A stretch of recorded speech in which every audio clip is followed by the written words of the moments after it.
Cinema ಅಂದರೆ ಕೇವಲ ಕಥೆ, ಹೀರೋ ಹೀರೋಯಿನ್ ಅಷ್ಟೇ ಅಲ್ಲ.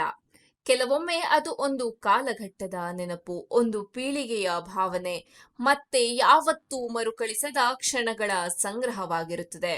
ಅಂತಹದ್ದೇ ಒಂದು ಅಪರೂಪದ ಪ್ರಯತ್ನವೇ ರಕ್ತ ಕಾಶ್ಮೀರ. ಜನವರಿ 30ರಂದು ತೆರೆ ಕಂಡಿರುವ ಈ ಚಿತ್ರದಲ್ಲಿ ಎಲ್ಲರ ಗಮನ ಸೆಳೆದಿದ್ದು ಒಂದೇ ಒಂದು ಹಾಡು. ಬರೋಬ್ಬರಿ 18 ನಿಮಿಷಗಳ ಈ ಹಾಡಿನಲ್ಲಿ ಕನ್ನಡ ಚಿತ್ರರಂಗದ ಅದೆಷ್ಟೋ ದೊಡ್ಡ ದೊಡ್ಡ ಸ್ಟಾರ್ಗಳು ಒಂದೇ ಫ್ರೇಮ್ನಲ್ಲಿ ಕಾಣಿಸಿಕೊಂಡಿದ್ದಾರೆ. ಅಂದ್ರೆ ಥಿಯೇಟರ್ನಲ್ಲಿ ಕುಳಿತಿರುವವರಿಗೆ ಅಚ್ಚರಿ, ಆನಂದ, ಸವಿ ಸವಿ ನೆನಪುಗಳು, ದುಃಖ ಎಲ್ಲವೂ ಒಟ್ಟಿಗೆ ಬಂದಿವೆ. ವಿಷ್ಣುವರ್ಧನ್, ಅಂಬರೀಷ್, ಉಪೇಂದ್ರ, ಪುನೀತ್ ರಾಜ್ಕುಮಾರ್, ಶಿವರಾಜ್ ಕುಮಾರ್, ದರ್ಶನ್ ಇವರೆಲ್ಲರೂ ಒಂದೇ ಹಾಡಿನಲ್ಲಿ, ಒಂದೇ ವೇದಿಕೆಯಲ್ಲಿ, ಒಂದೇ ಉತ್ಸಾಹದಲ್ಲಿ ಡ್ಯಾನ್ಸ್ ಮಾಡುತ್ತಾರೆ ಅಂದ್ರೆ ಅದು ಸಾಮಾನ್ಯ ವಿಷಯ ಅಲ್ಲವೇ ಅಲ್ಲ. ಆ ಹಾಡಿನಲ್ಲಿ ಇರುವ ಜುಗಲ್ಬಂದಿ ಡ್ಯಾನ್ಸ್ ಸ್ಟೆಪ್ಸ್ ವಿಶೇಷವಾಗಿ ಗಮನ ಸೆಳೆಯುತ್ತವೆ. ಶಿವರಾಜ್ ಕುಮಾರ್ ಮತ್ತು ಪುನೀತ್ ರಾಜ್ಕುಮಾರ್ ಅವರ ಜುಗಲ್ಬಂದಿ ಡ್ಯಾನ್ಸ್ ತೆರೆ ಮೇಲೆ ಬಂದಾಗ ಅಭಿಮಾನಿಗಳು ಕುರ್ಚಿಯಿಂದ ಎದ್ದು ಸ್ಕ್ರೀನ್ ಮುಂದೆ ಬಂದು ನಿಂತು ನೋಡಿದ್ದಾರೆ. ಇಂತಹ ದೃಶ್ಯವನ್ನ ಮತ್ತೆ ಯಾವತ್ತು ನೋಡಲು ಸಾಧ್ಯ ಅನ್ನೋ ಭಾವನೆ ಪ್ರತಿ ಫ್ಯಾನ್ಗೂ ಬಂದೇ ಬರುತ್ತೆ. ಯಾಕಂದ್ರೆ ಈಗಾಗಲೇ ನಾವು ವಿಷ್ಣುವರ್ಧನ್, ಪುನೀತ್, ಅಂಬರೀಷ್ ಹೀಗೆ ಹಲವು ದಿಗ್ಗಜರನ್ನ ಕಳೆದುಕೊಂಡಿದ್ದೇವೆ. ನ್ಯಾಚುರಲ್ ಆಗಿ, ಜೀವಂತವಾಗಿ ಒಂದೇ ಸಿನಿಮಾದಲ್ಲಿ, ಒಂದೇ ಫ್ರೇಮ್ನಲ್ಲಿ ಇವರೆಲ್ಲರನ್ನ ಮತ್ತೆ ನೋಡೋ ಅವಕಾಶ ಎಂದಿಗೂ ಬರೋದಿಲ್ಲ ಅನ್ನೋದು ಕಹಿ ಸತ್ಯ.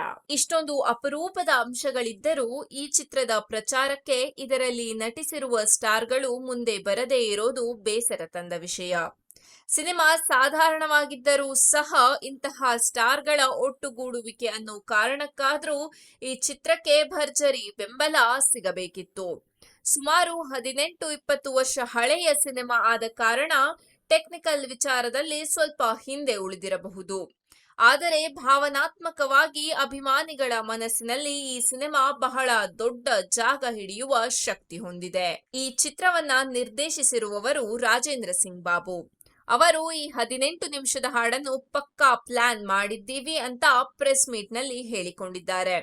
ವಿಷ್ಣುವರ್ಧನ್, ಅಂಬರೀಷ್, ಉಪೇಂದ್ರ, ಅಪ್ಪು, ರಮೇಶ್ ಅರವಿಂದ್, ಆದಿತ್ಯ, ಶಿವರಾಜ್ ಕುಮಾರ್ ಹೀಗೆ ಎಲ್ಲರನ್ನೂ ಒಂದೇ ಕಡೆ ಸೇರಿಸುವುದು ಅಷ್ಟು ಸುಲಭದ ಕೆಲಸವಲ್ಲ.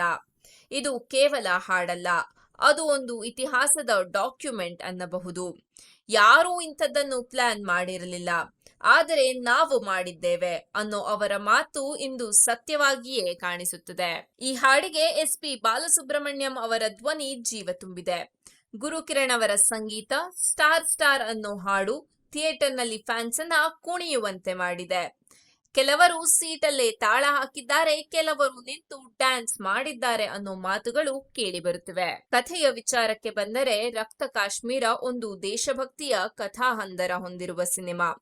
ಗಣರಾಜ್ಯೋತ್ಸವ ವಾರದಲ್ಲಿ ಈ ಸಿನಿಮಾ ರಿಲೀಸ್ ಆಗಿರೋದು ಸಹ ಅರ್ಥಪೂರ್ಣ.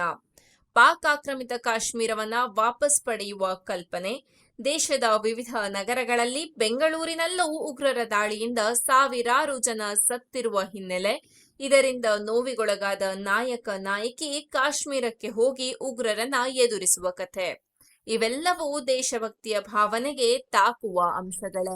18 ವರ್ಷದ ಹಿಂದಿನ ಈ ಸಿನಿಮಾದಲ್ಲಿ real star Upendra lead role ನಲ್ಲಿ ಕಾಣಿಸಿಕೊಂಡಿದ್ದಾರೆ. ಅವರ ಜೊತೆಗೆ ರಮ್ಯಾ ಜೋಡಿಯಾಗಿ ಕಾಣಿಸಿಕೊಂಡಿದ್ದಾರೆ. ಇಂದಿನ ಕಾಲಕ್ಕೆ ಕಥೆ ಮತ್ತು ನಿರೂಪಣೆ ಸ್ವಲ್ಪ ಹಳೆಯದಾಗಿ ಅನಿಸಬಹುದು, ಆದರೆ ಆಗಿನ ಕಾಲದ ಸಿನಿಮಾ ಶೈಲಿ, ಭಾವನೆ, ಸಂದೇಶ ಎಲ್ಲವೂ ತನ್ನದೇ ಆದ ಮೌಲ್ಯ ಹೊಂದಿದೆ. ಹಾಗಾದ್ರೆ ಈ ಸಿನಿಮಾ ಯಾಕೆ ಗೆಲ್ಲಬೇಕು? ಮೊದಲನೆಯದಾಗಿ ಇದು ಸ್ಟಾರ್ ಪವರ್ಗಾಗಿ ಗೆಲ್ಲಬೇಕು. ಇದು ಒಂದು ಜನರೇಷನ್ಗಾಗಿ ಅಲ್ಲ, 3 ಜನರೇಷನ್ಗಳ ಅಭಿಮಾನಿಗಳಿಗೆ ಸೇರಿರುವ ಸಿನಿಮಾ. ಎರಡನೆಯದಾಗಿ ಇದು ಸವಿ ನೆನಪುಗಳಿಗಾಗಿ ಗೆಲ್ಲಬೇಕು. ನಾವು ಮತ್ತೆ ಯಾವತ್ತೂ ನೋಡಲಾಗದ ಸ್ಟಾರ್ಗಳನ್ನ ಒಂದೇ ಫ್ರೇಮ್ನಲ್ಲಿ ನೋಡುವ ಅವಕಾಶ ಇದೊಂದೇ. ಮೂರನೆಯದಾಗಿ ದೇಶಭಕ್ತಿಯ ಸಂದೇಶ ಹೊಂದಿರುವ ಕಥೆ ಅನ್ನೋ ಕಾರಣಕ್ಕೂ ಬೆಂಬಲಕ್ಕೆ ಅರ್ಹ. ನಾಲ್ಕನೆಯದಾಗಿ ರಾಜೇಂದ್ರ ಸಿಂಗ್ ಬಾಬು ಮಾಡಿದ ಆ ಪ್ಲಾನಿಂಗ್, ಆ ಧೈರ್ಯ, ಆ ಕನಸಿಗೆ ಪ್ರೇಕ್ಷಕರು ಸಾಥ್ ಕೊಡಲೇಬೇಕು. ರಕ್ತ ಕಾಶ್ಮೀರ ಕೇವಲ ಒಂದು ಸಿನಿಮಾ ಅಲ್ಲ, ಅದು ಕನ್ನಡ ಚಿತ್ರರಂಗದ ಒಂದು ನೆನಪು, ಒಂದು ಭಾವನೆ, ಒಂದು ಅಪರೂಪದ ದಾಖಲೆ. ಥಿಯೇಟರ್ಗೆ ಹೋಗಿ ಸಿನಿಮಾ ನೋಡಿದರೆ ಕಥೆಗಿಂತಲೂ ಹೆಚ್ಚು ನೀವು ಒಂದು ಕಾಲವನ್ನ, ಒಂದು ಯುಗವನ್ನ, ನಮ್ಮದೇ ಸ್ಟಾರ್ಗಳ ಚಿನ್ನದ ಕ್ಷಣಗಳನ್ನ ನೋಡಿ ಬರ್ತೀರಾ ಅನ್ನೋದ್ರಲ್ಲಿ ಸಂಶಯವೇ ಇಲ್ಲ.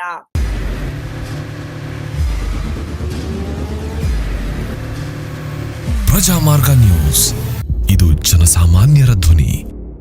ನಮಸ್ಕಾರ. ನೀವು ನೋಡ್ತಾ ಇದ್ದೀರಾ ಪ್ರಜಾಮಾರ್ಗ ನ್ಯೂಸ್. ರಾಷ್ಟ್ರದ, ರಾಜ್ಯದ, ರಾಜಕೀಯದ ಬಗ್ಗೆ ಹೆಚ್ಚಿನ ಸಿನಿಮಾ ಅಪ್ಡೇಟ್ಗಳಿಗಾಗಿ ಫಸ್ಟ್ ಲೈಕ್ ಮಾಡಿ, ಸಬ್ಸ್ಕ್ರೈಬ್ ಆಗಿ, ಹಾಗೆ ಫಾಲೋ ಕೂಡ ಮಾಡಬೇಕು.